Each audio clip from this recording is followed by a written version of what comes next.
स्फुरन। तो आप सभी लोगों से निवेदन है कि अगर मेरे साथ अगर गायत्री मंत्र का उच्चारण कर रहे हैं ताकि आपकी मनस्थिति भी थोड़ी स्थिर हो और आप जो भी मैं बता रहा हूँ उसको ध्यानपूर्वक सुन पाए, कुछ विवेचना कर पाए, कुछ उसके ऊपर चिंतन कर पाए, तो ये बहुत बड़ा मेरा सौभाग्य होगा आपके फायदे के लिए भी और मेरे फायदे के लिए।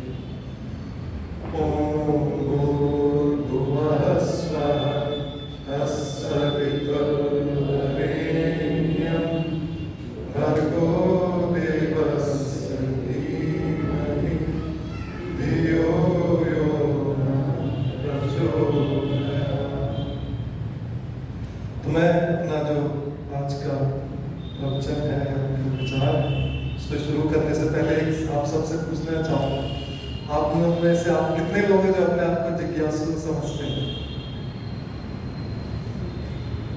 बहुत कम लोग हैं या सभी हैं? मेरे ख्याल से सारे जो यहाँ पर आए हैं वो तो सारे के सारे जिज्ञासु हैं। तो किस तरह की जिज्ञासा होती है इस जीवन के बारे में, इस दुनिया के बारे में, तो वो भी शायद हमें से बहुत सब लोग जानते हैं। अगर कोई कुछ अपने विचार कहना चाहे तो मैं जरूर उसको सुनना चाहूँगा। कोई किसी के विचार ऐसी जिज्ञासा जिसकी अभी तक आंसर नहीं मिला हो, जिसका अभी तक उत्तर ना मिला हो, ऐसी कोई जिज्ञासा है? वो भी सब हम कहेंगे कि हाँ बहुत सारी चीजों का मुझे उत्तर नहीं मिला। तो यही मनुष्य एक ऐसा प्राणी है जिसमें जिज्ञासा होती है। पशु पक्षियों में तो ये जिज्ञासा नहीं होती, क्योंकि मनुष्य के पास ये बुद्धि है, उत्कृष्ट बुद्धि है। और मनुष्य ही एक ऐसा प्राणी है जिसके लिए सारी के सारा ये संसार बना हुआ है। जीवात्मा है, लेकिन यस पशु पक्षियों तो भोग योनि है, लेकिन जो कर्म योनि है वो मनुष्य की योनि है। और ये सारा का सारा जो संसार है उसके लिए बना है। तो ये बहुत सारी जो जिज्ञासाएं हैं, बहुत सारे जो प्रश्न हैं हमारे अंदर, जिज्ञासुओं के अंदर और विद्वानों के अंदर हमेशा जन्म जन्मांतर से चले आ रहे हैं कि मैं कौन हूँ, क्या हूँ, क्यों आया हूँ, क्या है मेरा प्रयोजन, क्यों बनी है ये दुनिया, इस दुनिया का क्या प्रयोजन है, ये दुनिया कब तक रहेगी, क्या किसके लिए है। तो ये सारे के सारे सवाल हमारे मन में हमेशा उत्पन्न होते रहते हैं। हम उनके जवाबों, क्योंकि हमारी जितनी अधिक जिज्ञासा होती है हम उनके आंसर को पाने की कोशिश करते हैं। हम स्वाध्याय करते हैं, लोगों को सुनते हैं, विद्वानों को सुनते हैं कि किसी तरह उन सारी जिज्ञासाओं को मैं उत्तर पाऊँ। और उससे क्या होता है, जब ये जिज्ञासाएं शांत होती चली जाती हैं, आपका सुख और की शांति बढ़ती चली जाती है। तो ये जितनी भी जिज्ञासाएं हैं, जितने जिज्ञासु लोग करते हैं, उनका जो मेन प्रयोजन है कि कैसे मैं चीजों को प्राप्त करूं, ज्ञान को प्राप्त करूं, जिससे मैं अपने आप को शांत कर पाऊं। और इसी प्रयोजन से अगर आप देखें तो अंततः सभी ये चाहते हैं कि इस तरह का ज्ञान प्राप्त करूं जिससे मैं सारे दुख से छूट पाऊं। क्योंकि जिज्ञासाएं भी इसलिए होती हैं कि आपको दुख है कि यार मैं क्यों आया, क्या करूं, क्या ना करूं, क्योंकि मेरा जीवन जो है 24 घंटे में क्या करूं, तो क्या करना चाहिए, क्या नहीं करना चाहिए 24 घंटों में, ये मेरे मन में तो बहुत चलता रहता है कि हर पल मैं क्या करूं। और जब भी मैं कुछ भी करता हूं तो मैं उसको रिफ्लेक्ट करना चाहता हूं कि क्या मैंने सही किया, क्या ये मेरे जीवन के उद्देश्य से जुड़ता है कि नहीं जुड़ता है, क्या मुझे सुख देगा या नहीं देगा, या मेरे दुख को दूर करेगा कि नहीं।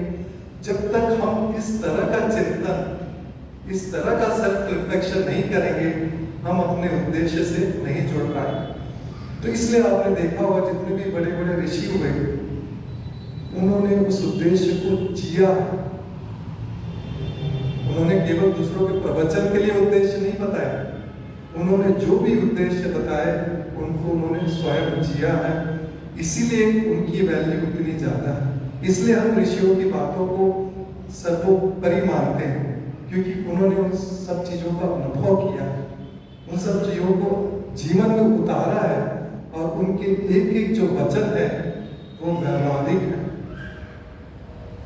वो व्यवहारिक है। अगर हम उनको उतने अच्छे से समझ पाए, अपने जीवन में हर पल उतार पाए, हर समय उतार पाए, तो हम भी वैसे सुख को प्राप्त कर पाए।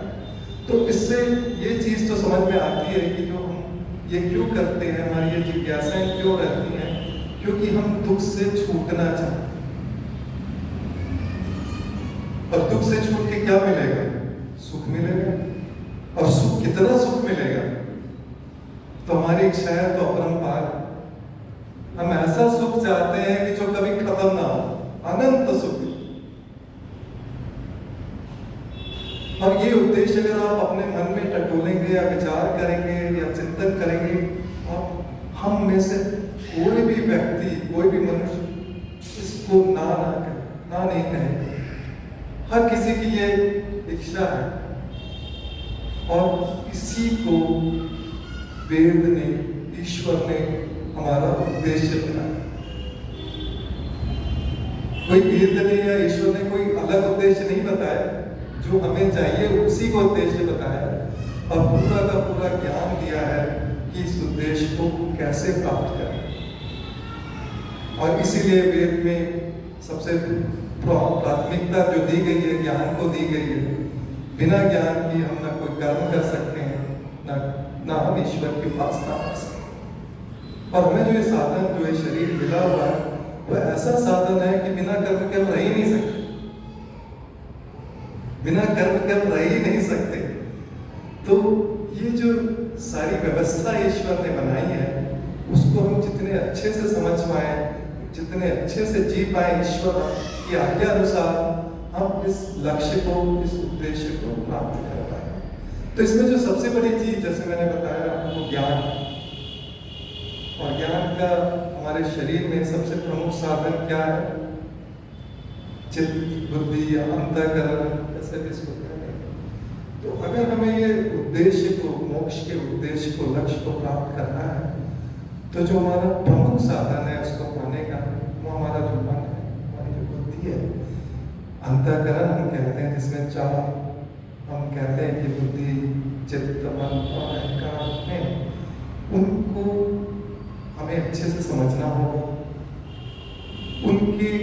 उनको सुधारना होगा, उनको शुद्ध करना होगा। हम जब उन चीजों को शुद्ध करेंगे, तभी हमारे कर्म शुद्ध होंगे। तो इस प्राथमिकता के कारण जो भी मोक्ष को पाने के उपाय हैं, वो सारे के सारे अंतःकरण से ही जाते हैं। बिना अंतःकरण को जाने या बिना ज्ञान को जाने हम मोक्ष को प्राप्त कर ही नहीं सकते। और इसलिए आप देखेंगे कि बाकी संप्रदाय जो कि निकल पड़े हैं बहुत सालों से, हजारों सालों से, उनमें ज्ञान की इतनी प्राथमिकता नहीं है। और जो वेद है, वैदिक धर्म है, और जो वैदिक परंपरा है, उसने ज्ञान को सबसे प्रमुख माना है। और यही कारण है कि ये बहुत लोगों को समझ में नहीं आता। और शायद इसीलिए बहुत सारे लोग अभी भी वेद की तरफ मुड़ने को तैयार नहीं है। लेकिन कई चीजें पॉजिटिव भी है।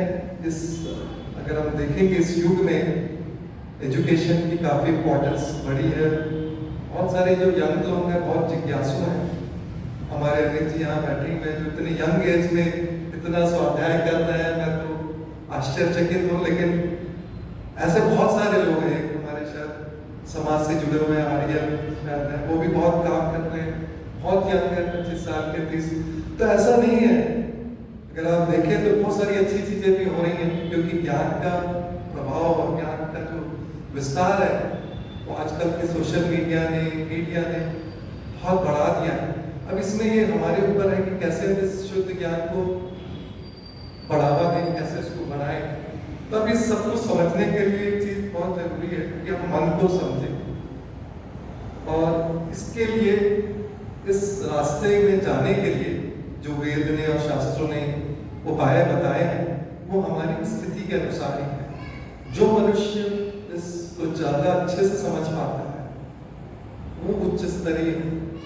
और उसके लिए उपाय योग दर्शन ने बहुत स्पष्ट रूप से बताया। अगर मोक्ष में जाना है, आपकी अवस्था ऑलरेडी, हम जैसे मन की 4-5 अवस्थाएं जानते हैं, चित्त, विक्षिप्त, एकाग्र, विविध अवस्थाओं को। तो हमें अपने आप को आंकलन करना है कि मैं कौन सी अवस्था में हूँ, हर अवस्था को समझना है।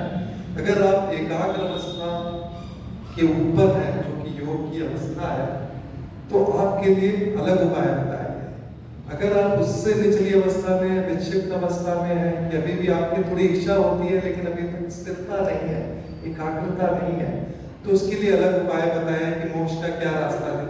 वो थोड़ा सा लंबा रास्ता है।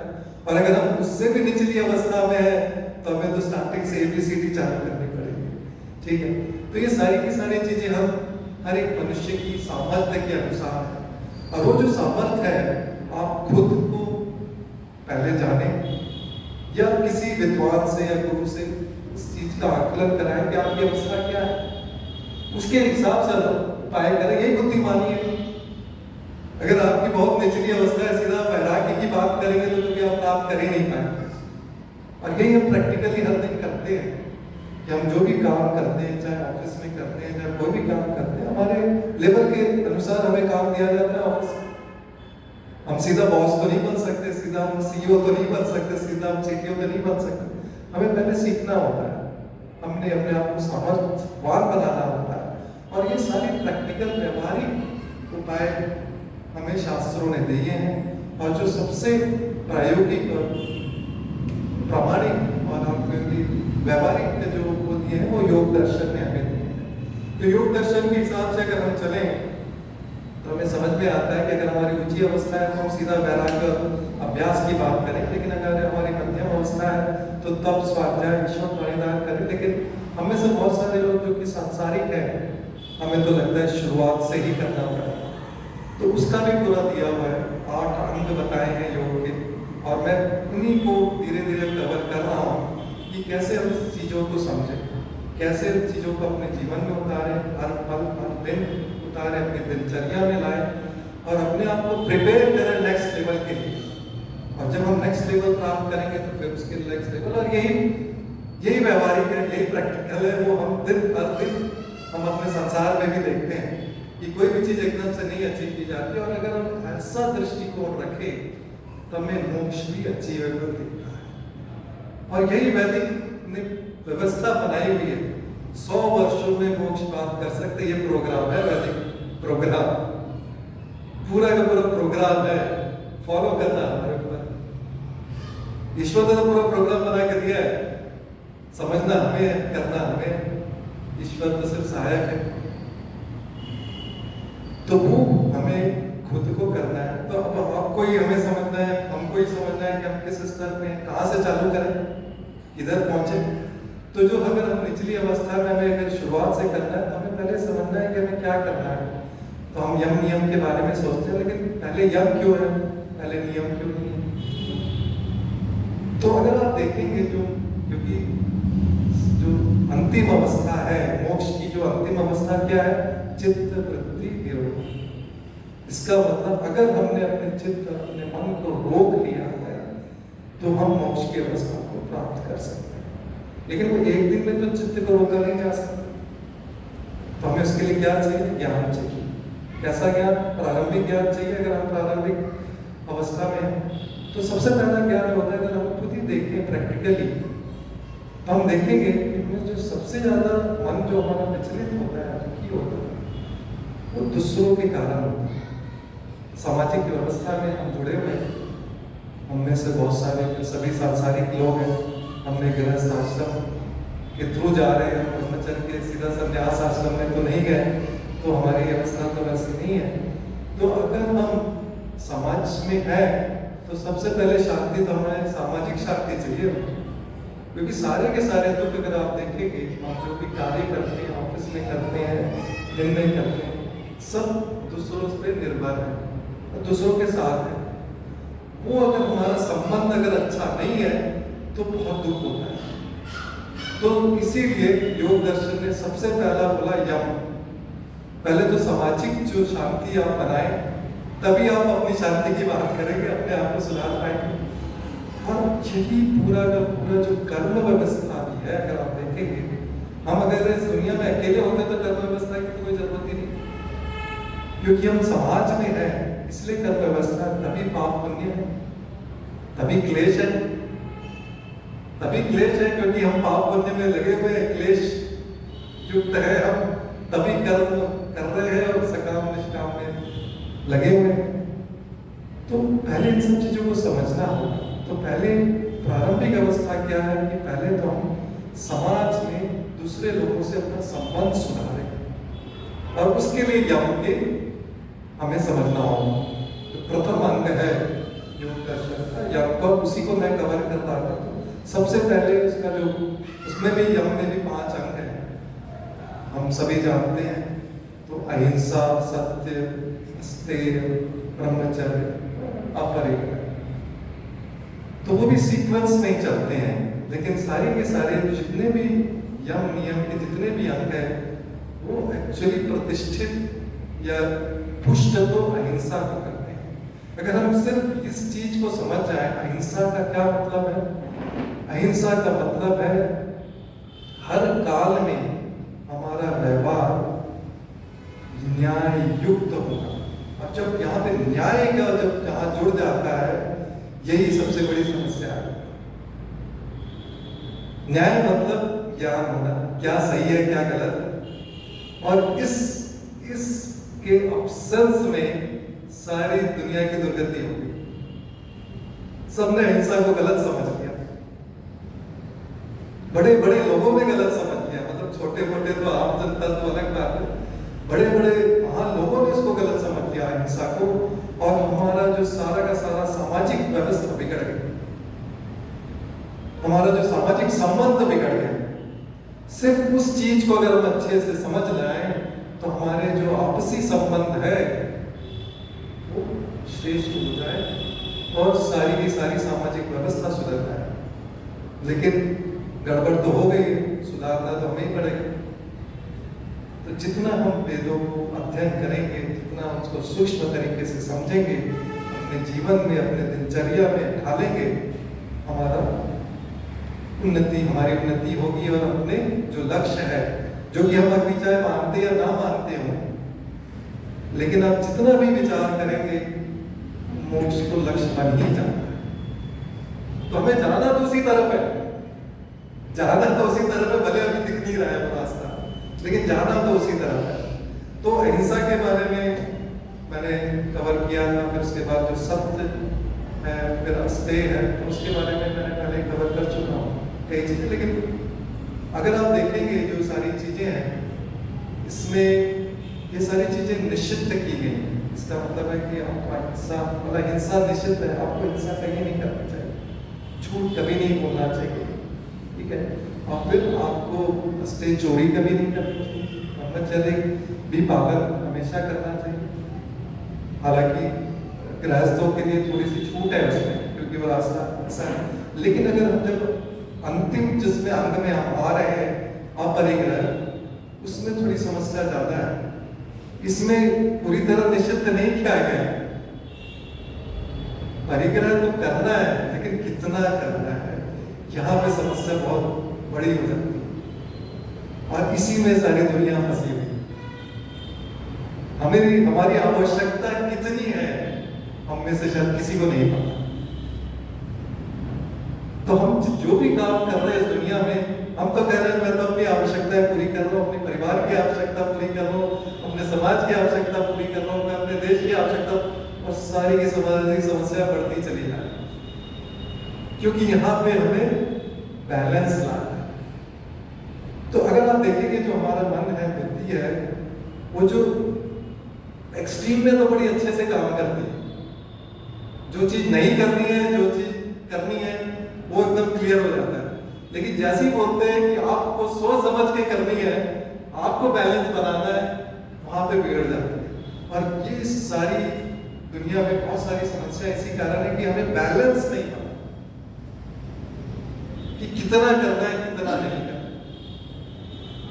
और हर व्यक्ति अपने हिसाब से सोचता है, अपने स्वार्थ के अनुसार सोचता है, और जो करता है उसको जस्टिफाई करते हैं, मैं तो सही कर रहा हूं, मैं कहाँ गलत कर रहा हूं। तो यहीं पे समस्या है। तो परिग्रह क्या है, इस चीज को मैं थोड़ा और तरीके से समझ, और अंदर हम जाके थोड़ा समझना चाहेंगे। तो परिग्रह जो अगर उसको परिभाषा के अनुसार समझा जाए तो सब तरह से जो भी चीज हम ग्रहण कर रहे हैं, स्वाभाविक रूप में जो चीजें वस्तुएं ही कही जाती हैं, लेकिन अगर आप इसको और भी विवेचना करना चाहें, विचारों को आगे लेना चाहें, तो हम जो विचारों को, अपने रिश्तों को, कितनी चीजों को हम ग्रहण कर रहे हैं, अब उसको हमें कितना ग्रहण करना है, यही पे हमारी समस्या है। तो इसीलिए अगर आप देखें तो वेदों में हर जगह उद्देश्य की बहुत प्राथमिकता की गई है कि अगर मनुष्य लक्ष्य विहीन है, उद्देश्य विहीन है, तो मनुष्य ही है। तो अब इसको किस तरह से कंपेयर किया जाए, क्या मेरी आवश्यकता है, तो आपकी आवश्यकता आपके उद्देश्य अनुसार। और यहाँ पे अगर हमारा उद्देश्य मोक्ष प्राप्ति करना है, तो हमें कितनी वस्तुओं की आवश्यकता है, कितनी चीजों को हमें ग्रहण करना है, कितने विचारों को ग्रहण करना है। तो अगर हम विचारों और ज्ञान की बात करें तो न्याय दर्शन हमें बहुत स्पष्ट रूप से बताता है 16 प्रकार के ज्ञान को ग्रहण करें। अब नहीं तो इस दुनिया में तो इतना ज्ञान है, 10 जन्म के 1000 जन्म में आप प्राप्त न करना। तो अगर आपका उद्देश्य मोक्ष है तो कितना ज्ञान चाहिए हमें। तो न्याय दर्शन में बहुत स्पष्ट है कि वो 16 प्रकार का ज्ञान प्राप्त करने से मोक्ष प्राप्त हो जाता है। तो शास्त्र ने बहुत क्लियर आपको बता दिया कि ये हमारा एक बहुत बड़ा यही प्रॉब्लम होती है कि आज के जमाने में जब सोशल मीडिया, स्मार्टफोन, टीवी, सारी चीजें, कितने बेकार के ज्ञान को प्राप्त कर रहे हैं, कितना बेकार का ज्ञान प्राप्त कर रहे हैं, हर वक्त हर पल हम कितना बेकार का ज्ञान प्राप्त कर रहे हैं। क्या वो हमारे देश के लिए जरूरी है? कितने मन को विचलित कर देता वो ज्ञान। कोई न्यूज देख लो, इतनी भड़काऊ न्यूज की आपको लगे कि मैं क्या कर रहा हूँ यहाँ बैठ के, मुझे भी कुछ करना है, हिंसा की भावना पर हो जाती है, चोरी, मतलब आप पूरे निगेटिव हो जाए। तो वो एक बहुत बड़ा समस्या है कि हमें अपने पहले तो उद्देश्य को क्लियर करना है और उद्देश्य अनुसार शास्त्रों को समझे कि क्या चीज प्राप्त करनी है, कितनी आवश्यकता है। कई चीजों की आवश्यकता बड़ी स्पष्ट है। अगर हम गृहस्थ आश्रम में हैं तो यस, खाने का चाहिए, एक के नहीं 5 गाँव के खाने का व्यवस्था चाहिए, उसको खाना बनाने की व्यवस्था चाहिए, कपड़े पहनने की व्यवस्था चाहिए। आप किस तरह के इन्वायरमेंट में हो, अगर हम गर्म देश में हैं तो कम कपड़े चाहिए, हम ठंड प्रदेश में हैं तो ज्यादा कपड़े चाहिए, ठीक है।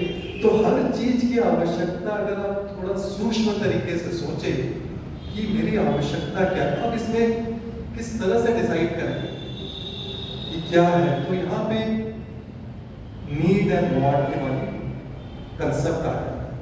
जितनी हमारी जरूरत है, जिसके बिना हम, जो हमारे लिए बाधक है हमारे उद्देश्य को प्राप्त करने के लिए। कई बार होता है कि हम जैसे देखते हैं कि बड़े एक्सट्रीम में चले जाते हैं, कई योगी और कई महान पुरुष भी बोलते हैं तब करो, ऐसा तब करो कि खाना पीना सब छोड़ दो। अब उससे समस्याएं बढ़ जाती हैं, आपको बीमारी हो जाएगी, आपका शरीर खराब हो जाएगा, काय का तो आप क्या साधना करोगे, आप साधना के योग्य नहीं रहे। तो वो एक एक्सट्रीम चीज है। लेकिन आपको खाना पीना तो चाहिए चाहिए, लेकिन कितना चाहिए वो भी एक निर्धारण चाहिए। अगर हम देखते हैं कि हम किसी पार्टी में जाते हैं, किसी कहीं भी खाने जाते हैं बाहर, अब इतना सारा खाना, इतने तो हमारी भूख ही नहीं है ना, इतना हमारा पेट है। और आयुर्वेद ने बहुत स्पष्ट तरीके से कहा है जितनी भूख है उसका 80% खाओ, पूरा तो खाने नहीं है, 100% तो खाना भी नहीं है, आपके स्वास्थ्य के लिए हानिकारक है। लेकिन कितने लोग फॉलो करते हैं। हमें वो अगर आवश्यकता पहले तो पता होनी चाहिए, आवश्यकता पता है तो उसको याद भी रखना चाहिए, उसके साथ अनुसार कर्म भी करना चाहिए। तो इस जो आवश्यकता जब वांट में बदल जाती है तो ये हर एक को यथा योग्य सोचना है, विचारना है और उसके अनुसार किसी भी चीज का परिग्रह करना है। और वही अपरिग्रह है। अपरिग्रह में ये कहीं नहीं कहा गया कि आप किसी भी चीज का परिग्रह न करें। उसने क्या, आवश्यकता के अनुसार चीजों का परिग्रह। और इसमें कई चीजें हैं, आपके सामाजिक व्यवस्था के अनुसार राजा के लिए, ब्राह्मण के लिए, सैनिक के लिए सबकी अलग अलग आवश्यकताएं हो सकती हैं। तो उस आवश्यकता के अनुसार ग्रहण करें। आप जैसे ब्राह्मण है, उसको यहाँ ज्यादा ग्रहण करना है और अच्छा वाला ग्रहण करना है तो उसको ज्यादा वक्त लगाना है। तो अगर आप देखेंगे, अगर उस आवश्यकता को हम अच्छे से नीड और वांट में डिवाइड कर पाए कि क्या मेरी नीड है और क्या मेरी वांट है, वांट को हटा दीजिए और नीड को रखिए, तो आप अपरिग्रह कर रहे हैं। और उससे क्या फायदा होता है? क्योंकि अगर आप जब परिग्रह करते हो, आजकल के जमाने में हम कर ही रहे हैं, मैं तो उसकी मेरे ख्याल से कोई ना नहीं कह सकता कि हम परिग्रह नहीं कर रहे। आपको कितनी गाड़ियों की जरूरत है, आपको कितने कपड़ों की जरूरत है, आपको कितने घर की जरूरत है। अगर हम अपने आप का विश्लेषण करें, हम बहुत सारे लोग परिग्रह कर रहे हैं, तो उसका नुकसान क्या है? तो यही होता है ना कि पहले होता है कि परिग्रह में नुकसान क्या है। मैं कर रहा हूँ, मैं कमा रहा हूँ, अच्छे से कमा रहा हूँ पैसे और धर्मपूर्वक न्यायपूर्वक कमा रहा हूँ, खर्च कर रहा हूँ, क्या प्रॉब्लम क्या है? प्रॉब्लम क्या है? तो यही हम देखेंगे समाज में इनइक्वालिटी क्यों आती है।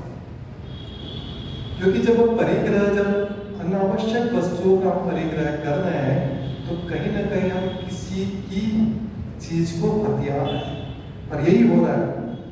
आप देखेंगे आज के डेटा के अनुसार जो दुनिया की जो संपत्ति है, वो 10% लोगों के पास 80% संपत्ति है, 70% संपत्ति। क्यों है ऐसा? हम अपने देश में ही देखते हैं, इतनी गरीबी है, लेकिन कुछ लोगों के पास इतना ज्यादा पैसा है। सो ये इनइक्वालिटी क्यों आई? कहीं ना कहीं हम किसी का तो हथियार है, तभी हम इतनी ज्यादा कर रहे हैं। तो एक चोरी तो हो ही गई। और प्लस क्या, जो परिग्रह में कहीं ना कहीं हमने क्यों, वांट हमारी क्यों है? क्योंकि हम या तो दिखाना चाहते हैं, इम्प्रेस करना चाहते हैं किसी को, यही है ना। तो वो वैसे ही हमारे दोष उत्पन्न हो गए। दूसरा क्या, लालच भी दिखाने का।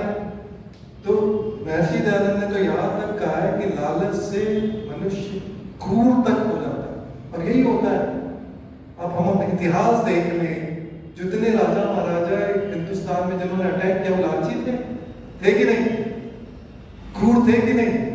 जितने मुगल आए वो क्या थे? वो धन के लालच में भारत में आए, लूट के गए भारत से। क्या थे वो? क्रूर थे कि नहीं?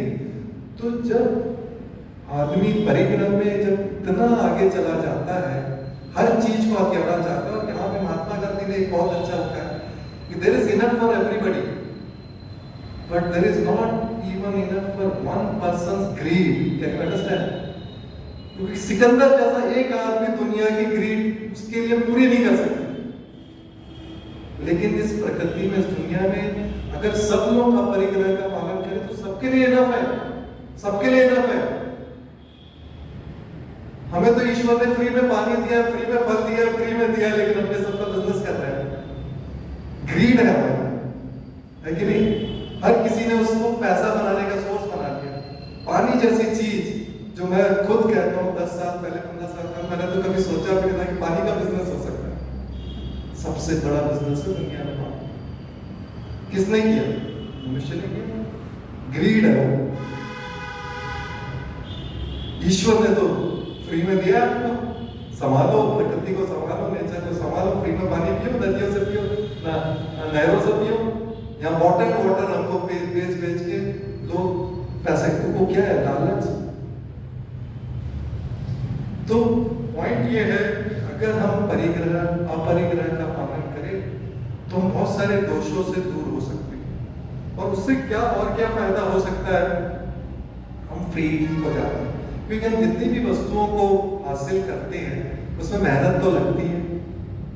तो अगर आप देखें तो कई दोष उसमें आते हैं। अर्जन करने के लिए आपको मेहनत तो करनी है, आपका समय तो जाएगा ही जाएगा। उसके बाद जो भी चीज आपके पास होती है उसको मेंटेन करना, उसको डैमेज नहीं होना, उसकी चोरी का डर, ये डर भी रहता ही है हमेशा। फिर आप उसको खर्च करने का भी सोचते हो कि मैं करूँ या ना करूँ, उसका भी हमेशा दुख बना रहता है। अगर आपको किसी ने कहीं कुछ हो गया, आपको 1000 रुपए खर्च करने, अरे यार मेरे 1000 रुपए चल, भले आपके बैंक में 10 करोड़ बनाए, लेकिन 1000 रुपए देने में दुख होता है कि नहीं होता? 10 रुपए देने में दुख होता है। अगर ऑटो वाले ने किसी से 10 रुपए भी एक्स्ट्रा मान लिया तो भले आप लखपति हो, करोड़पति, लेकिन 10 रुपए देने में दुख होता है। और कमा रहे हो, चाहे वो कार बन रही है, चेयर बन रही है, बाइक बन रहा है, उसमें हिंसा तो होती ही है। क्यों होती है? क्योंकि आप दूसरों को कष्ट तो दे ही रहे हो और प्रकृति का जो अलग नाश कर रहे हो। अब कंज्यूमरिज्म चल रहा है आज की इस दुनिया में। हर कोई देश अपने आप को कैसे मेजर करता है, किसकी इकोनॉमी सबसे ज्यादा है, कौन सबसे ज्यादा कंज्यूम कर रहा है। अब उसमें क्या हो रहा है, प्रकृति का ह्रास हो रहा है। हम कितनी चीजें बना रहे हैं, कितना वो कर रहे हैं। तो हिंसा तो हर चीज में जुड़ी हुई है, उसको तो हम हटा नहीं सकते। तो अगर हम परिग्रह अपरिग्रह करेंगे तो इस सारी दोषों से हम काफी हद तक हट जाएंगे। और दूसरी सबसे बड़ी बात है कि हम सब में हमारा जो उद्देश्य है, अगर मोक्ष प्राप्त करना है, अगर हम अर्जन में लग गए तो हमारे पास समय कहाँ है अपने आप को। मोक्ष ऐसे तो प्राप्त नहीं होता, उसके लिए साधना करनी पड़ती है। तो समय कहाँ है साधना करने का? ये कोई भी लक्ष्य है, अगर हमने कोई भी अच्छा लक्ष्य भी बनाया है, उसके लिए समय तो देना पड़ता है। अगर हम सिर्फ परिग्रह करने में लग गए तो हमारे पास समय कहाँ है? क्योंकि ईश्वर ने बड़ा सही व्यवस्था रखी है, चाहे वो राजा हो, चाहे वो रंग हो, सबको 24 घंटे दिए हैं। किसी को टाइम का कोई वो नहीं है। अब वो समय का सदुपयोग कैसे करें? समय का सदुपयोग तभी करेगा जब आप अपरिग्रह करेंगे, आप फ्री होंगे। तो यहाँ भी एक बैलेंस चाहिए कि मुझे कितना कमाना है। हो सकता है मेरे बच्चों तक के लिए कमाना है, मेरे 10 साल के लिए कमाना है, मेरे 50 साल के लिए कमाना है, कितना कमाना है आपको उसके लिए बैलेंस लाना है। अपने दिनचर्या में कुछ आपके सेल्फ रिफ्लेक्शन के लिए। तो क्या होता है जब आप अपरिग्रह करते हैं तो आपको सबसे बड़ा फायदा क्या होता है, आप अंतर्मुखी होते हैं, आपको खुद के लिए समय मिलता है। अभी तो जब परिग्रह कर रहे हैं तो आपके लिए खुद के लिए ही समय नहीं है। जब तक आपको खुद के लिए समय नहीं है तो आप क्या अपनी उन्नति करेंगे? ठीक है। तो यहाँ पे योग दर्शन का एक बहुत ही मतलब एक ही श्लोक है, सूत्र है, अपरिग्रह चाहिए जनक का संबोध। तो इसका क्या मतलब है कि अपरिग्रह की स्थिरता से जन्म विषय के जन्मों के जो भी वो है उनका संबोध, उनका बोध हो जाता है। तो ये बड़ा अजीब सा लगता है कि ऐसे कैसे हो जाता है, किसी अपरिग्रह का पालन करने से मुझे कैसे बोध हो जाता है। तो इसका जो अगर हम थोड़ा सा और विचारें तो ये होता है कि जब हम अपरिग्रह में स्थित हो जाते हैं, हमें पता चल जाता है हमारी कितनी आवश्यकताएं हैं और उतनी ही चीजों का हम अर्जन या उतनी चीजों का हम संग्रहण करते हैं, तो हमारे पास फ्रीडम, फ्री टाइम होता है, फ्रीडम। और उसमें और दूसरी एक और चीज अगर हम उसमें देखते हैं कि मैं अर्जन किस लिए कर रहा हूँ, अपने शरीर के लिए। और मैंने शरीर कहाँ से प्राप्त किया, क्यों मेरा ये जन्म हुआ है, कि मुझे इतनी चीजों की क्यों आवश्यकता है। तो आप जब उस तरह से अंतर्मुखी हो जाते हैं तो आपको लगता है कि यार मैं तो इस जन्म बंधन में फंसा हुआ हूँ, इसलिए मैं इस परिग्रह के चक्कर में फंसा हुआ हूँ। तो जब आप इस तरह के विचार करते हैं तो आपको अपरिग्रह से ये विचार अंतर्मुखी होने से आपके अंदर ये बोध होना चालू हो जाता है कि मेरा जन्म ही, मेरे जितने जन्म है क्यों हुए, मेरे इसी आकांक्षाओं के कारण, मेरे इन्हीं इच्छाओं के कारण जो इन क्लेशों को उत्पन्न कर रहे हैं और उनके चक्कर में फंसा हुआ। कितनी गहरी सोच है ऋषि पतंजलि की, जो एक सूत्र में कह डाला। यहाँ तो मैं अगर 2 घंटे भी बोलूं तो मैं ना समझा पाऊं। ये है ऋषि की सामर्थ्यता, एक श्लोक में उन्होंने सारे ज्ञान को बता दिया। और उस तो दूसरा अगर हम इसको दूसरे तरीके से देखें तो यही है कि हमको जब समय ज्यादा मिलता है तो हम इस तरह की अंतर अपने बारे में जब समय विचारते हैं, सोचते हैं, तो हम इस तरह के विचार करते हैं और अपने आप ही हम अंतर्मुखी होकर मोक्ष के रास्ते में चल पड़ते हैं। तो हमें फ्रीडम मिलती है, हमें सेटिस्फेक्शन मिलता है, हमें पीस ऑफ माइंड मिलता है, हम अहंकार मुक्त हो जाते हैं। क्योंकि जो बहुत बड़ा दोष परिग्रह से क्या होता है, ये मेरा है, ये होता है कि ये मेरा है, ये माइक मेरा है, ये समाज मेरा है, ये कार मेरी है, ये घर मेरा है। इससे क्या होता है, अहंकार है। और एक अहंकार इतना बड़ा दोष है कि आपको मोक्ष या कोई भी लक्ष्य को प्राप्त करने में सहायक नहीं हो सकता। तो ये जो सारे जो दोष है, अगर हम अपरिग्रह को पालन करें तो हम इन सारे दोषों से छूट सकते हैं और हम अपने लक्ष्य की तरफ, जो मोक्ष के लक्ष्य की तरफ, और तेजी से आगे बढ़ सकते हैं, और तेजी से आगे बढ़ सकते हैं। तो अब इसको करें कैसे? आपने परिग्रह का नुकसान देख लिया, आपने परिग्रह का फायदा भी देख लिया, लेकिन मैं करूं कैसे? तो जैसे मैंने कहा, इसके लिए भी ज्ञान चाहिए और रिफ्लेक्शन चाहिए, क्योंकि हम इतने ज्ञानी तो हम भी हैं, इतनी समझ तो हमें भी है कि हमें कितनी चीजों की कितनी जरूरत है। हम कोई भी चीज अगर नहीं, चाहे वो विचार हो, चाहे वो रिश्तेदारी हो, चाहे वो हमारी वस्तुएं हो, अगर हम उसको लेने के पहले ये विचार करें कि क्या ये मेरे लक्ष्य के आवश्यक है या नहीं है, क्योंकि हम बहुत सारे संबंध बना लेते हैं और वो संबंध हमारे लिए क्या हो जाते हैं, बाधा करते हैं हमारे लक्ष्य को प्राप्त। संबंध तो चाहिए, लेकिन कितने संबंध चाहिए? क्योंकि हम एक सामाजिक व्यवस्था में रह रहे हैं, तो हमें संबंध तो चाहिए सफल होने के लिए, लेकिन कितने चाहिए, कितनी आवश्यकता है, कितने संबंधों की आवश्यकता है? और जो मेरा जो ज्ञान है, जो मेरे विचार है, वो कौन से विचार, कौन से ज्ञान में प्राप्त करूं कि वो जो मुझे मेरे लक्ष्य को प्राप्त करने में सहायक है? कौन सी वस्तुएं मुझे चाहिए, कितनी चाहिए? अगर हम हर चीज सोच समझ के खरीदें, सोच समझ के उसका प्रयोग करें, हम दुनिया की जो बहुत सारी प्रॉब्लम है उसको हम दूर कर सकते हैं, गरीबी दूर कर सकते हैं, युद्ध को रोक सकते हैं, क्योंकि जो ग्रीडीनेस है, ग्रीडीनेस के कारण ही तो वार है। अगर हमने ग्रीड को रोक दिया तो हम युद्ध को रोक सकते हैं, हम सामाजिक व्यवस्था को सुधार सकते हैं, हम अपने आपस के संबंधों को सुधार सकते हैं।